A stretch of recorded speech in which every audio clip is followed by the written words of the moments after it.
сонирхолтой боллоо. Маш олон хүн үзсэн, 500 хүн үзлээ.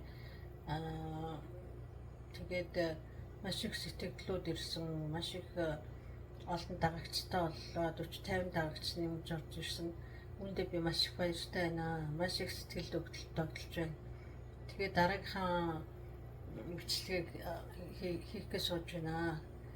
Түрүүчийн бичлэгийн төгсгөл би далд өрсөлийн тухай ярина гэж амласан байгаа. Гэхдээ гидсний тухай асуудал бол маш их хүмүүсийн сонирхлыг татсан. Гидсний асуудал бол маш том асуудал, маш олон асуудал байдаг учраас гидс ба арсны холбооны тухай ярихаар шийдсэн байна.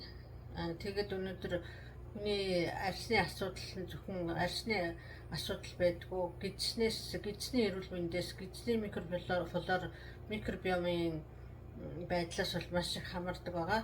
Тэгээд үүнийг илтгэх 5 гол шинж байдаг. Үүнийг ярьж өгөх болно. Тийм учраас бичлэгээ төгсгөл хүртэл үзхийг хүсэж байна. Мөн та бүхнээсээ хичээнгүйлэн хүсэх нэгэн зүйл байна. Та бүхэнд миний бичлэг таалагдсан бол лайк дараарай. Мөн сэтгэлдээ бичиж үлдэхийг хүсэж байна. Ямар юуны тухай мэдмээр байгаагаа бас сэтгэл хэсэгт үлдээж болно. Мөн шинжлэх ухааны үндэслэлтэй энгийн аргууд амьдрал дээр энгийн аргуудыг цааш дөрвөлжүүлэн ярих тул subscribe дарж all гэдгийг идэвхжүүлэн хэрэгтэй мэдээлэлээ байнга цаг алдалгүй хүлээж авч үлдээ. Насжилт ба гидсний микробиом цөөрөхөд арсанд гарах шууд хүн нас ахих тусам гидсэнд их ашигтай бактериудын тоо толгой аяндаа цөөрч ижил битний тэнцвэр алдагддаг. Үүнийг гидсэн дисбиоз гэдэг. Гидсэн дисбиозын үед арсны флора микробиом шууд дагаж өөрчлөгддөг. Үүнийг шинжлэх ухаанд гидс арсны тэнхлэг gut skin axis гэж нэрлэдэг бөгөөд тэд хоорондоо маш нарийн уялдан ажилладаг. Гидсний ашигтай бактериуд ялангуяа лактобациллус бифидум бактериум цөөрөхөд бид богино гинжит өөхний хүчлүүдийн нийлэгжил багасдаг.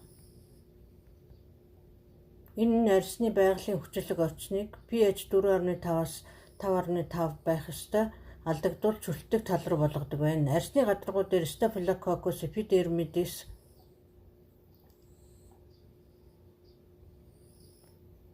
гэх мэт ашигтай бактериуд байдаг бөгөөд тэд гадны эмгэг төрөгч нянг устгах бодис антимикробийн пептид ялгаруулдаг.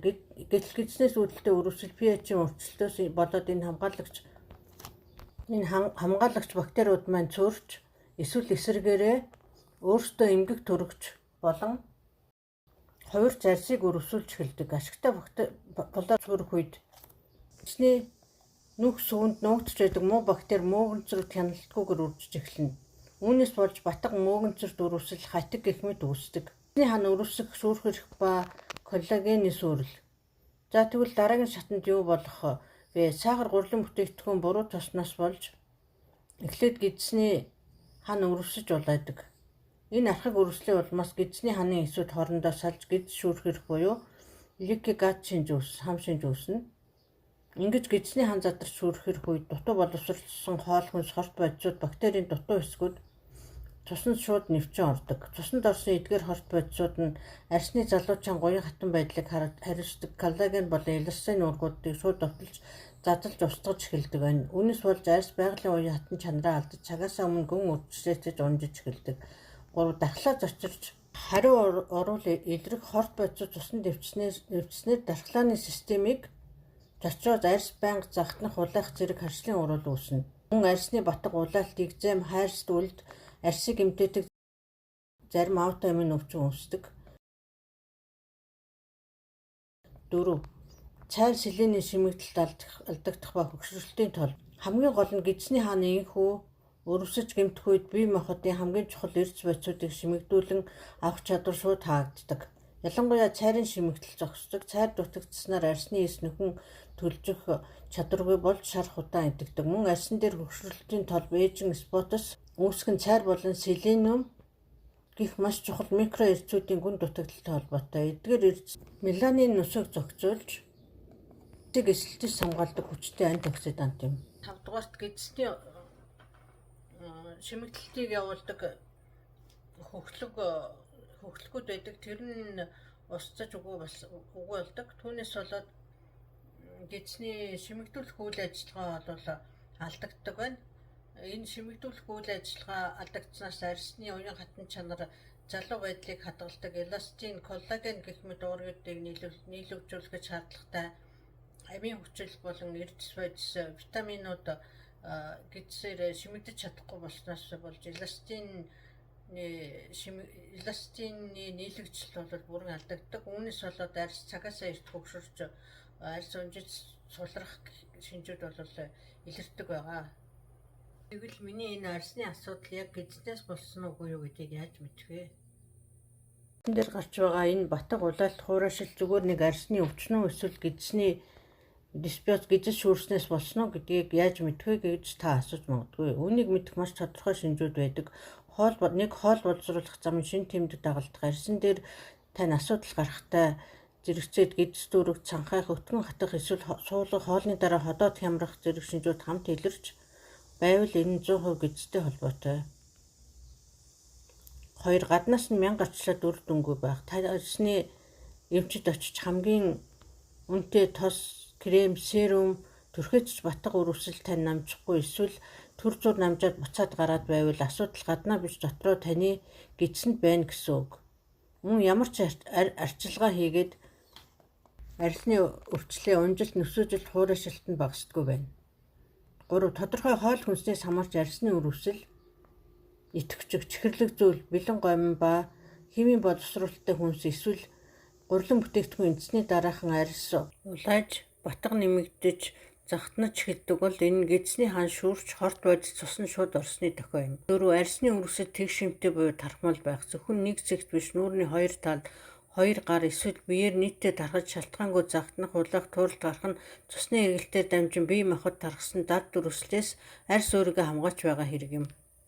Одоо тэгвэл гидс болоод арьс маань янз бүрийн асуудалтай болсон байхад үүнийг яаж арчилж эрүүл болгож залуучих хэрэгтэй гэж та нар бодож байгаа. Үүнд бол хоёр шийдэл байна. Нэгдүгürt нь бол гидсний микробиом, гидсний микрофлороо дэмжих ёстой. Энэ талаар бол өмнөх видеон дээр буюу 3 дахь цуврал дээр бол маш тодорхой ярьсан байгаа учраас өмнөх видеог маань үзэхэд бүх шийдлүүд нь тэнд байгаа. Дараагийн асуудал бол арьсаа мөн хэрхэн арчлах вэ? Өөрийг нь арьсандаа байдаг маш олон микробактери, микробиомод бас ялгаагүй байдаг байгаа. Үүнийг устдахгүй, эвдэхгүйгээр хэрхэн арьсаа арчлах аргуудыг бас ярьж өгье. Арьсыг арчлахдаа бол 3 зүйлийг анхаарах хэрэгтэй. Үүнд нэгдүгürt нь бол арьсыг маш их хөөгсрүүлж угаах, хими гаралтай, нүүр цэвэрлэгч хэрэглэх, хөөгсрүүлж угаахыг бол аль болох хязгаарлах хэрэгтэй. Ингэж угааснаар арьсныхаа ашигтай бактериудыг бол устгаж байгаа хэрэг юм. Хоёрдугаарт нь төрөл бүрийн гуйжуулагчийг бол маш их хэрэглэдэг болсон хүмүүс. Тэгэхээр бас мөн химийн орц найрлагатай хүчтэй гуйжуулагч хэрэглэхээ зогсоох нь зүйтэй. Гуйжуулагч нь мөн арьсны ашигтай давхарга хамгаалтыг бол үгүй болгодог хортой байгаа. 3-дугаарт мөн амаараа ашигтай бактери, пробиотик агуулсан хүнс хэрэглэхийн зэрэгцээ мөн нүүрнийхээ микробиомыг сэргээх, дэмжих зүйлүүдийг бол нүүрэндээ бас хэрэглэж явах хэрэгтэй. Пробиотик бактери агуулсан пробиотик төрлийн нүүр угаагч, цэвэрлэгч болон серум, тос, крем гэд маш олон бүтээгдэхүүнүүд бол орчин үед байдаг болсон. Эдгээр бүтээгдэхүүнийг аль болох хэрэглэх нь зүйтэй гэж зөвлөё. Өнөөдрийн видео бичлэг маань таалагдсан бол лайк дараарай. Мөн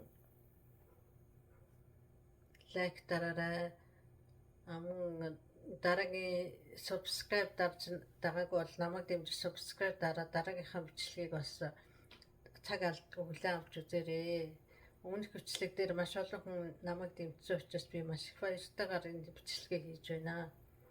Дараагийн бичлэгээр далд үрвслийн тухай ярих гэж бодож байгаа. мөн өөр сонирхолтой сэдв байвал ярьж болно. Нэг үзэгч маань бас хотодны арх хөрвслийн тухай асуусан байсан. Үүний тухай бол бас нэг бичлэг хий гэж бас бодож байгаа. Баяртай.